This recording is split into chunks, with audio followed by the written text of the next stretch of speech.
ನಾಗಗಳ ಜನ್ಮ ಹೇಗಾಯಿತು? ಗರುಡನ ತಾಯಿ ವಿನತಾಳನ್ನು ಕದ್ರು ಮತ್ತು ನಾಗಪುತ್ರರು ಮೋಸದಿಂದ ಹೇಗೆ ದಾಸಿಯನ್ನಾಗಿ ಮಾಡಿಕೊಂಡರು ಎಂಬುದನ್ನ ಇಂದಿನ ವಿಡಿಯೋದಲ್ಲಿ ನೋಡಿದ್ದೇವೆ. ಈ ವಿಡಿಯೋದಲ್ಲಿ ಗರುಡ ತನ್ನ ತಾಯಿಯನ್ನ ಹೇಗೆ ಕದ್ರುವಿನ ದಾಸತ್ವದಿಂದ ಮುಕ್ತಿಗೊಳಿಸುತ್ತಾನೆ, ನಾಗಗಳು ಅಮರತ್ವವನ್ನ ಪಡೆಯಲು ಏನು ಮಾಡುತ್ತಾರೆ ಎಂಬುದನ್ನ ನೋಡೋಣ.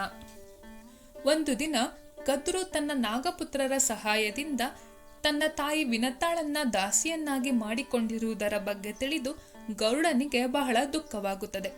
ನಂತರ ಅವನು ತನ್ನ ತಾಯಿಯನ್ನು ಹೇಗಾದರೂ ಮಾಡಿ ಕದ್ರುವಿನ ದಾಸತ್ವದಿಂದ ಮುಕ್ತಿಗೊಳಿಸಲೆಂದು ನಾಗಪುತ್ರರ ಬಳಿ ಹೋಗಿ, ನನ್ನ ತಾಯಿಯನ್ನು ದಾಸತ್ವದಿಂದ ಮುಕ್ತಿಗೊಳಿಸಲು ನಾನು ನಿಮಗೇನು ಮಾಡಲಿ ಎಂದು ಕೇಳಿದನು.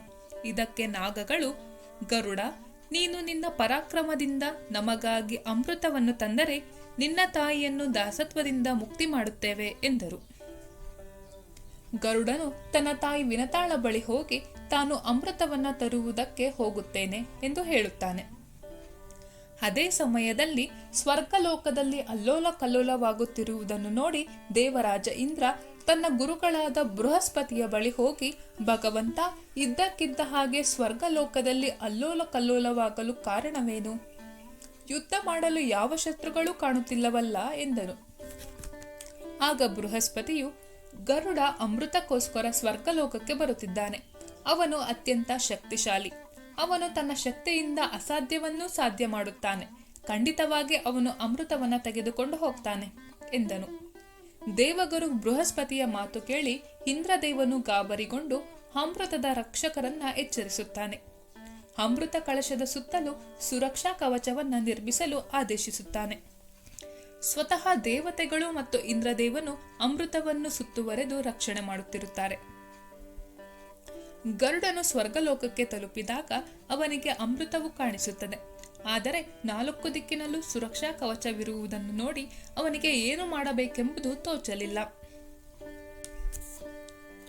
ಗರುಡನು ತನ್ನ ರೆಕ್ಕೆಯನ್ನು ಜೋರಾಗಿ ಬಡಿಯಲು ಪ್ರಾರಂಭಿಸುತ್ತಾನೆ. ಇದರಿಂದ ಭೀಕರ ಬಿರುಗಾಳಿ ಸೃಷ್ಟಿಯಾಯಿತು. ಬಿರುಗಾಳಿಯ ರಭಸಕ್ಕೆ ಇಂದ್ರ ಮತ್ತು ಇತರ ದೇವತೆಗಳಿಗೆ ಏನೂ ಕಾಣದಂತಾಯಿತು. ಆಗಲೇ ಗರುಡ ತನ್ನ ಕೊಕ್ಕಿನ ಸಹಾಯದಿಂದ ದೇವತೆಗಳಿಗೆ ಗಾಯ ಮಾಡುತ್ತಾನೆ. ಇದನ್ನು ನೋಡಿ ಇಂದ್ರದೇವ ವಾಯುದೇವರ ಬಳಿ ಹೋಗಿ ಬಿರುಗಾಳಿಯನ್ನ ನಿಲ್ಲಿಸುವಂತೆ ಕೇಳುತ್ತಾನೆ.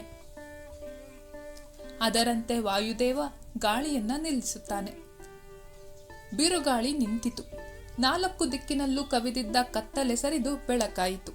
ಆಗ ದೇವತೆಗಳೆಲ್ಲರೂ ಗರುಡ ದೇವನ ಮೇಲೆ ಆಕ್ರಮಣ ಮಾಡುತ್ತಾರೆ. ಆದರೆ ಗರುಡ ದೇವನ ಮೇಲೆ ಇದ್ಯಾವುದರ ಪರಿಣಾಮವೂ ಆಗಲೇ ಇಲ್ಲ. ಅವನು ಆಕಾಶದಲ್ಲಿ ಹಾರುತ್ತಲೇ ಎಲ್ಲಾ ಪ್ರಹಾರಗಳನ್ನ ವಿಫಲಗೊಳಿಸಿದನು. ನಂತರ ವೇಗವಾಗಿ ಅಮೃತ ಕಳಶದ ಬಳಿ ಹೋಗುತ್ತಾನೆ. ಆದರೆ ಕಳಶದ ಸುತ್ತ ಹರಿತವಾದ ಸುದರ್ಶನ ಚಕ್ರ ಸುತ್ತುತ್ತಿರುವುದನ್ನ ಗಮನಿಸುತ್ತಾನೆ. ಅದರ ಸುತ್ತ ಸಾವಿರಾರು ಅಸ್ತ್ರಗಳನ್ನ ಇಡಲಾಗಿತ್ತು. ಆ ಚಕ್ರವು ಸೂರ್ಯ ಮತ್ತು ಅಗ್ನಿಯಂತೆ ಭಾಸವಾಗುತ್ತಿತ್ತು. ಅದರ ಕೆಲಸ ಅಮೃತವನ್ನ ರಕ್ಷಣೆ ಮಾಡುವುದಾಗಿತ್ತು. ಆಗಲೇ ಗರುಡ ತನ್ನ ಶರೀರವನ್ನ ಸೂಕ್ಷ್ಮ ರೂಪಕ್ಕೆ ತಂದು ಚಕ್ರದ ಒಳಗೆ ನುಸುಳಿ ಹೋಗುತ್ತಾನೆ. ಅಲ್ಲಿ ನೋಡಿದರೆ 2 ಭಯಂಕರ ನಾಗಗಳು ಅಮೃತದ ರಕ್ಷಣೆ ಮಾಡುತ್ತಿರುತ್ತವೆ. ಅವುಗಳ ಕಣ್ಣುಗಳು ಅಗ್ನಿಯಂತೆ ಹೊಳೆಯುತ್ತಿತ್ತು. ಆ ನಾಗಗಳ ಕಣ್ಣಿನಿಂದಲೇ ವಿಷ ಸಂಚಾರವಾಗುತ್ತಿತ್ತು. ಆಗಲೇ ಗರುಡ ಅವುಗಳ ಮೇಲೆ ಆಕ್ರಮಣ ಮಾಡಿ ಹತ್ಯೆ ಮಾಡುತ್ತಾನೆ. ನಂತರ ಅಮೃತ ಕಳಶವನ್ನ ತೆಗೆದುಕೊಂಡು ಅಲ್ಲಿಂದ ಹಾರಿ ಹೋಗುತ್ತಾನೆ. ಗರುಡನು ಅಮೃತದ 1 ಹನಿಯನ್ನು ಕೂಡ ಸ್ವೀಕರಿಸುವುದಿಲ್ಲ. ಅವನ ನಿಸ್ವಾರ್ಥ ಕಾರ್ಯದಿಂದ ಸಂತೋಷಗೊಂಡ ವಿಷ್ಣುವು ಅವನಿಗೆ ಅಮರತ್ವದ ವರವನ್ನ ನೀಡುತ್ತಾನೆ ಮತ್ತು ತನ್ನ ವಾಹನವಾಗುವಂತೆ ಕೇಳುತ್ತಾನೆ. ಗರುಡನು ಸಂತೋಷದಿಂದ ಒಪ್ಪಿಕೊಂಡು ಅಲ್ಲಿಂದ ಹೊರಡುತ್ತಾನೆ. ಆಗ ಇಂದ್ರದೇವ ಗರುಡನ ಎದುರು ಬಂದು ನಿಂತು ತನ್ನ ವಜ್ರಾಯುಧದಿಂದ ಗರುಡನ ಮೇಲೆ ಪ್ರಹಾರ ಮಾಡುತ್ತಾನೆ. ಆದರೆ ಆ ಅಸ್ತ್ರದಿಂದ ಗರುಡನ ಮೇಲೆ ಯಾವುದೇ ಪ್ರಭಾವ ಬೀರಲಿಲ್ಲ. ಆಗ ಇಂದ್ರ ತನ್ನಷ್ಟಕ್ಕೆ ಯೋಚಿಸತೊಡಗಿದ, ಇವನು ಪಕ್ಷಿ ರೂಪದಲ್ಲಿರುವ ಮಹಾನ್ ವ್ಯಕ್ತಿ, ಆದ್ದರಿಂದ ನಾನು ಇವನನ್ನ ಮಿತ್ರನಾಗಿಸಿಕೊಳ್ಳುವುದೇ ಒಳ್ಳೆಯದು ಎಂದು. ನಂತರ ಇಬ್ಬರ ನಡುವೆ ಮೈತ್ರಿಯಾಗುತ್ತದೆ. ಇಂದ್ರನು ಗರುಡನಲ್ಲಿ ಹೇಳುತ್ತಾನೆ, 1000 ಸರ್ಪಕುಲದಲ್ಲಿ ಶೇಷ, ವಾಸುಕಿಯಂಥ ಶ್ರೇಷ್ಠ ನಾಗಗಳೂ ಇದ್ದಾರೆ. ತಕ್ಷಕರಂತಹ ದುಷ್ಟರೂ ಇದ್ದಾರೆ. ಸರ್ಪಗಳು ಅಮೃತ ಕುಡಿದು ಅಮರವಾದರೆ ಜಗತ್ತಿಗೆ ಮತ್ತಷ್ಟು ಕಷ್ಟ ಕೊಡುತ್ತಾರೆ ಎಂದನು. ಆಗ ಗರುಡ ಹೇಳುತ್ತಾನೆ, ನಾನು ಈ ಅಮೃತವನ್ನ ತೆಗೆದುಕೊಂಡು ಹೋಗುತ್ತೇನೆ, ಆದರೆ ಇದನ್ನು ನಾಗಗಳಿಗೆ ಕುಡಿಯಲು ಕೊಡುವುದಿಲ್ಲ. ನಾನು ಇದನ್ನು ಎಲ್ಲಿ ಇಡುತ್ತೇನೋ ನೀವು ತಕ್ಷಣ ಅಲ್ಲಿಂದ ಈ ಅಮೃತ ಕಳಶವನ್ನು ತೆಗೆದುಕೊಂಡು ಹೋಗಿ ಅದನ್ನು ಅದರ ಸ್ಥಾನಕ್ಕೆ ತಲುಪಿಸಿ ಎಂದನು ಗರುಡ.